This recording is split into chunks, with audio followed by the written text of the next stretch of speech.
Hello, I'm Dawry Ruiz. I'm going to be sharing a piece with you all titled, My Personality is as Gentrified as My Neighborhood. One might call what I consider my inner gentrification as maturing. However, when I go from running with a gang of friends, knowing the mission before I learned long division, to typing this in a Starbucks, pretending like I care whether it's a strawberry, acai, refresher, no acai, no, maybe it is acai. It doesn't matter because now I understand the SNL jokes about millennial college students and typing in a coffee shop with expensive drinks. That doesn't matter either. What matters is that that is a deviation of what my life could have been. The only colors in a concrete jungle of the East Boston, Orient Heights projects are car lights, turned on for street races every night, races with engines loud enough that I could hear from my second floor apartment. See, Brian, he rolled in with his big spoiler and a gold rim and a gold wing on the left side because he says, my car flies when I'm drifting down that hill. A reckless lifestyle, an uncontrolled lifestyle, a lifestyle that would lead Brian to get killed the summer of 2016. However, the housing authority did not avoid his death. Instead, they expanded the sidewalk, allowing white gentrifiers to come into what were known as the projects. See, although his lifestyle died, it was not modified in order to let it continue on and allow more empresas to keep going. Instead, you hear the hum of white Highlanders come in and empresas screeching out for safety.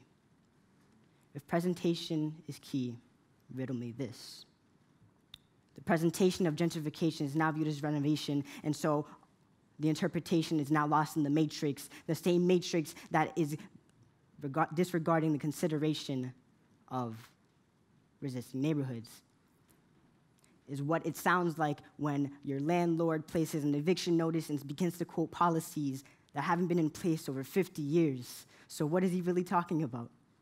The summer before high school, I met the owner of my favorite restaurant, a restaurant, let's say, for Highlanders. And we talked about how the neighborhood was changing, and he told me that the bodegas across the street, my bodegas, they needed to tone down. They needed to have less color for the people coming in, and the owners needed to learn English. Stop. He did not need to continue. I lost all respect for having him trying to Americanize my bodega experience. He does not understand that bullies come in to bodegas trying to get my dollar for my mango Arizona. See, now I sit here typing this in a Starbucks, and that's the only thing I remember from my days of an impreza. But Starbucks doesn't sell mango Arizonas, now does it? Gentrification is the only thing that I see in my neighborhood now. A transition between what used to be and what could have been. It was the imminent domain I forced upon myself. And although assimilation is not what I strive to do, it is what my neighborhood drove me to do.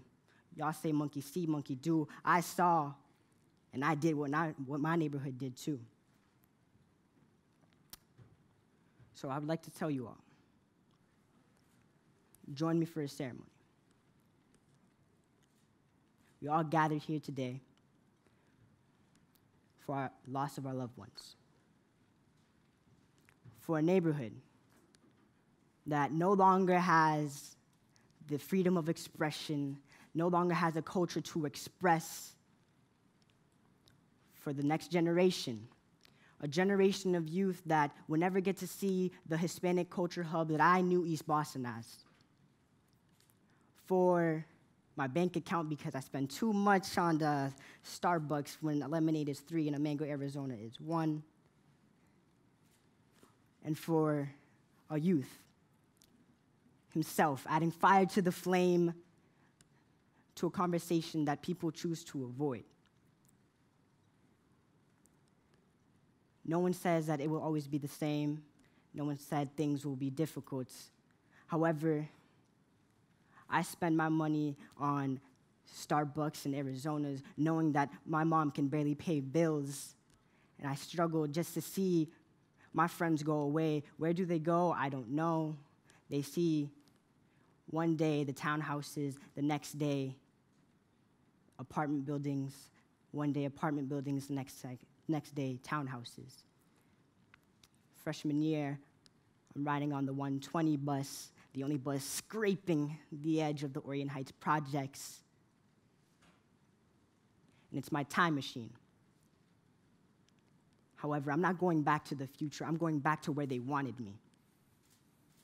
And so, as I sit on that bus ride, taking me along my journey, I wonder, when is the future going to end, and when is the future going to stop? So, I see the gentrification change myself. I see the gentrification change my friends, my family. I purposely, consciously segregating my life. My friends became my only family. To my family, it was just a phase. He's just growing up. To my friends, it's just what happens. And yet, I'm the only one who consciously understands that no one just goes to Starbucks one day knowing they only have $1 in their bank account. And so, I leave you with one statement and a question. You see the symptoms. Do not let another coffee shop take over your bodega.